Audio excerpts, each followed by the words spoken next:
사람에게 있어서 가장 필요한 것이 무엇일까요? 경제, 건강도 필요하겠고요.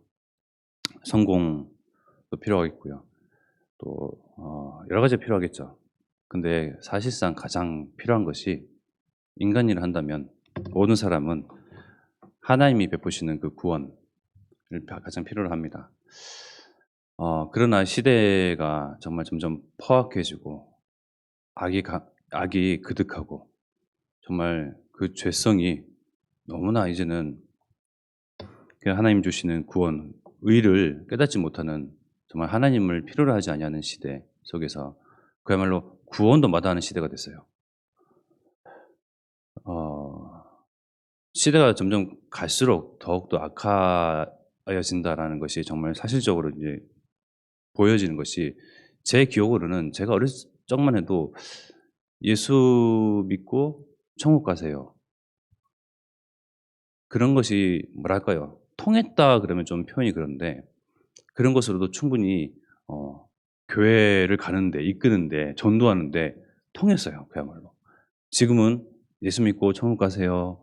교회 다니시나요?" 그럼 굉장히 인상부터 찌푸리잖아요 사람들이.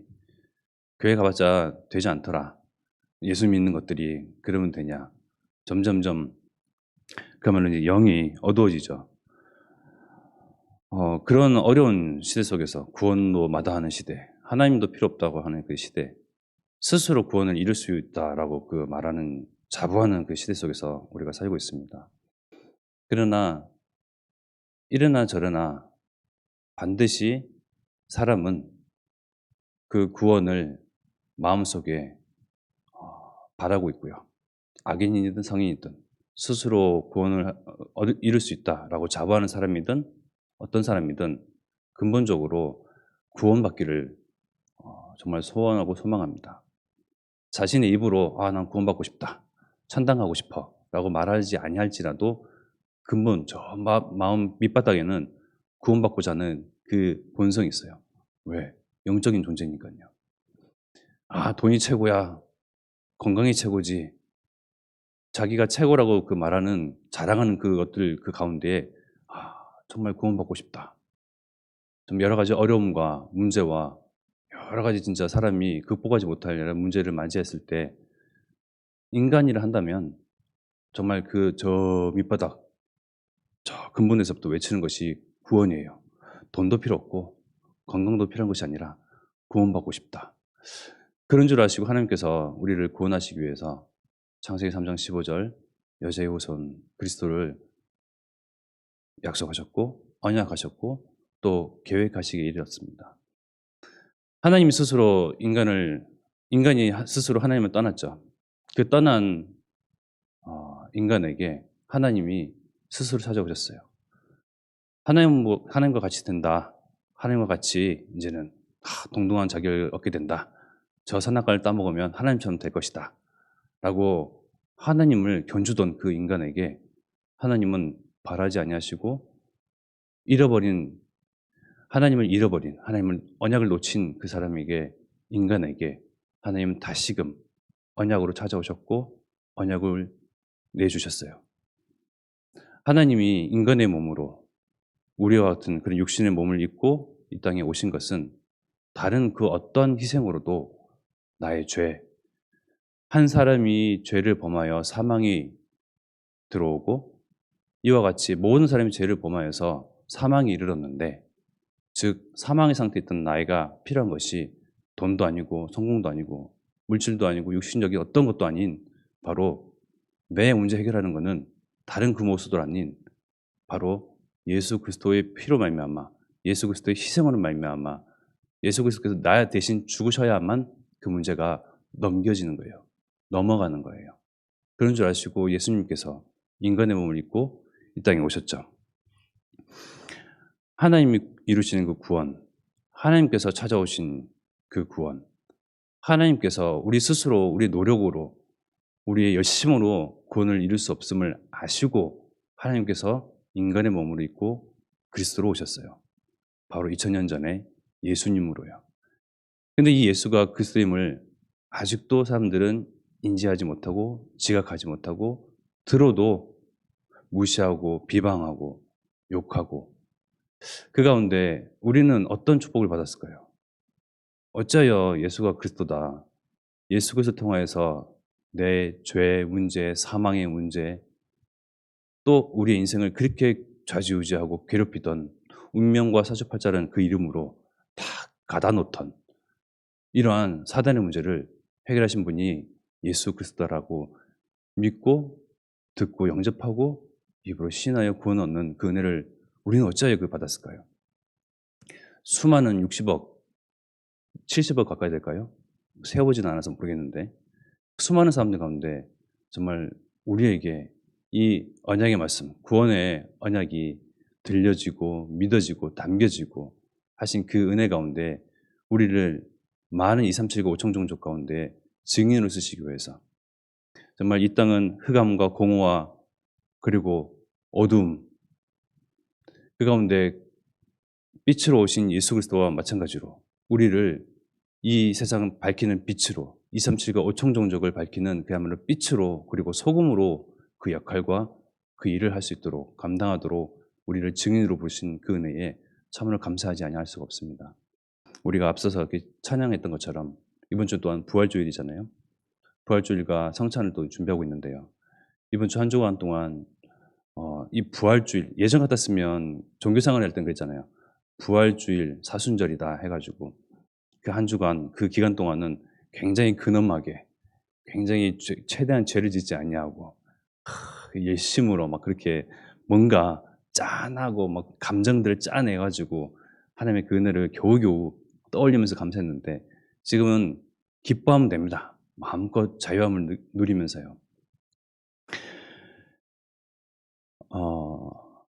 그 조미영 사모가 그러더라고요. 그 이제 그 주일 강단 그 말씀 같은 것들을 이렇게 짧게 문장으로 만들어서 그 지인들에게 보내기도 하는데 그중에 한 사람이 그랬대요. 계시록 3장 20절의 말씀을 가지고 어 짧은 포럼을 카톡으로 보내고 나누는데 우크라이나 지금의 그런 전쟁, 그런 사태들을 이야기하면서 하나님이 세상을 이처럼 사랑하사 독생자를 주셔서 이 모든 사람들 구원하기를 이루시는데 왜 전쟁이 일어나고 왜 기근과 그리고 굶주림과 또 노예됨과 포로되고 그래서 많은 사람들이 또 고통 가운데 있는 일들이 지금도 해결되지 아니하냐 그런 이야기를 하더래요. 그래서 정작 하나님이 주시는 그 구원에 대해서는 관심이 없고 그저 구제하고 선행하고 또 선을 말하고 사람은 나름의 자기 기준에서 의를 말하고 모두가 동등되게 모두가 광범위하게 모두가 더불어 잘 살면 좋지 않겠냐 평화롭게 그러나 정작 하나님께서 필요하신 것은 구제도 아니고 어떠한 인간의 기준에서 잘 되고 잘 풀리고 그것이 아니고 하나님께서 우리 인간을 봤을 때 각 사람 개인을 봤을 때 필요로 하신 것은 예수 그리스도를 통해서 구원 얻는 것. 이 예수 그리스도를 통해서 죄 사함 얻는 것. 예수 그리스도를 통해서 사단의 머리를 결박하시사 그 사단의 괴계와 사단의 운명과 사주팔자에서 건져내시는 것. 예수 그리스도를 통해서 하나님 만나는 것을 가장 필요로 하시고 아시고 그 축복을 주시고자 하지 하나님은 평화를 원하시는 게 아니에요. 하나님은 영적 평화, 영적 화목, 영적 교제를 원하시는 거죠. 그래서 고린도전서 13장 3절의 말씀에 보면요. 내가 내게 있는 모든 것으로 구제하고 또 내 몸을 불사르게 내줄지라도 사랑이 없으면 내게 아무 유익이 없느니라. 하나님은 정말 세상을 사랑하시고 우리를 사랑하시고 그래야 해서 독생자 예수 그리스도를 보내시기까지 하나님의 사랑을 인간에 대한 사랑을 하나님 떠난 사람에 대한 그 사랑을 탕탕탕 확장하셨잖아요. 그 어떤 길로도 어떤 것으로도 하나님의 사랑을 알 수가 없습니다.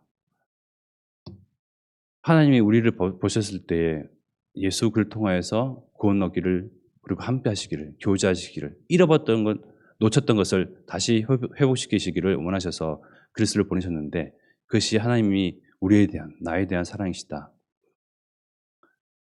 그래서 우리가 구제와 선행과 어떠한 봉사와 그런 것들 사회운동 뭐 시대 문제와 그런 현 사회의 문제를 바라보면서 다른 시각을 갖는 것이 아니라 복음만이 필요한 것, 유일한 것, 그 하나님의 마음, 하나님의 사랑을 전하는 것을 우리는 가장 가치를 두고 중심을 두고 우선순위를 두고 삶의 이유를 두는 저와 여러분 되기를 기도합니다. 창세기 3장 15절 통화에서 역사 구신 그 여자의 후손, 뱀의 머리를 상하게 하신다고 하셨잖아요. 이 사단을 통해서 죄를 범하게 되고 사단을 통해서 불순종하게 되고 사단을 통해서 그 인생이 농락당하는 그러한 사람 인생의 그런 문제 가운데서 이 사단을 박살내신 결박하신 이기신 참 왕으로 오신 그리스도, 그리고 창세기 6장 14절의 말씀 같이 정말 죄악이 가득하고 모든 계획이 항상 악할 뿐임을 하나님께서 보시고 부패하고 포악한 것으로 가득 찬 이 세상을 하나님 쓸어버리시기로 하셨잖아요. 그래서 창세기 6장 14절의 말씀과 같이 너를 위하여 방주를 만들라. 죄를 인하여서 사망이 그리고 멸망이 다가오나 방주 안에 들어가면 산다. 죄인이든 악인이든 어린아이든 누구든 그 방주 안에 들어가면 산다. 이 죄 문제 해결하신 참 제사장 되신 그리스도. 마찬가지로 출애굽기 3장 18절의 말씀과 같이 피제사 드리러 간다. 피제사의 그 언약을 계속 말씀하시잖아요. 왜 자꾸 피를 이야기하느냐? 기독교에서는 피 흘림이 없이는 죄사함이 없다. 내가 흘렸을 죄 때문에 흘렸을 이 죄의 문제, 그리고 사망, 그리고 지옥 배경, 이 문제를 해결하려고 하는 그 언약은 바로 그리스도, 참 제사장으로 이 죄 문제를 해결하신 그리스도의 그 피 흘려보는 말미암아 정말 구원 얻을 수 있다. 이사야서 7장 14절의 말씀과 같이 임마 느리라 하리라. 하나님 우리와 함께 하신다. 참 선지자 되셔서 하나님을 정말 만나는 이 그리스도 통해서 하나님과 함께하게 되는 정말 참 선지자요, 참 왕이요, 참 제사장 그 언약을 계속 성경을 통해서 구약을 통해서 하나님께서는 계속 언약하시고 예표하셨죠. 그래서 그분이 누구시냐? 바로 마태복음 16장 16절 베드로가 고백한 것 같이 예수가 그분이시요 여자의 후손 되시며 임마누엘 되시고 피제사, 피언약의 그 주인공 되시고 유월절 어린 양의 그 당사자 그리스도 되십니다. 이분이 지금 주인으로, 이분을 영접하여 이분이 정말 성령으로 우리 가운데 임재하고 계신 가운데 우리가 앞으로 살아갈 이유, 오늘 또한 언약의 여정을 걸어가는 그 이유와 그 목표와 어디쯤에 서 있는지 확인할 것은 바로 호남과 세계 후대 복음화, 이 하나님께서 강단 통해서 계속 주시는 이 언약 가운데서 우리의 삶의 이유, 목적, 가치, 우선순위가 이 가운데 있기를 정말 기도합니다. 이를 위해서 우리에게 112 운동이라는 또한 하나님의 일이 맞았죠. 바로 이것이 어렵고 고행이고 또한 뭔가 이뤄야 할 그런 것이 아니라 하나님이 우리와 함께 하시면 당연히 되어지는 것. 그래서 112 운동의 참 주역으로 좀 쓰임받기를 정말 기도합니다. 우리가 이 시간 합심하여 기도드리겠습니다. 세계 선교대회가 또한 다가오고 있습니다. 선교사님들에게 정말 성령 충만한 거 오력 주셔서 2, 30가 5천 정도의 정말 곳곳마다 들어가 있는 그 선교사님 통해서 정말 이 복음, 천국 복음, 오직 복음, 원색 복음이 각 민족, 각 족속, 각 나라의 모든 사람에게 증거되도록 이들에게 좀 성령 충만한 거 오력 주시옵시고 전도 이공수 목사님과 담임 목사님이 또한 마찬가지로 주의 손이 함께 하셔서 가는 곳에 참제와 리멘트가 일어나도록 또한 우리에게 또한 이 언약과 이 축복을 허락하셔서 우리가 있는 현장, 만나는 사람 모든 이들에게 정말 예수 그리스도의 복음을 증거하도록 우리 합심하여 기도드리겠습니다. 하나님,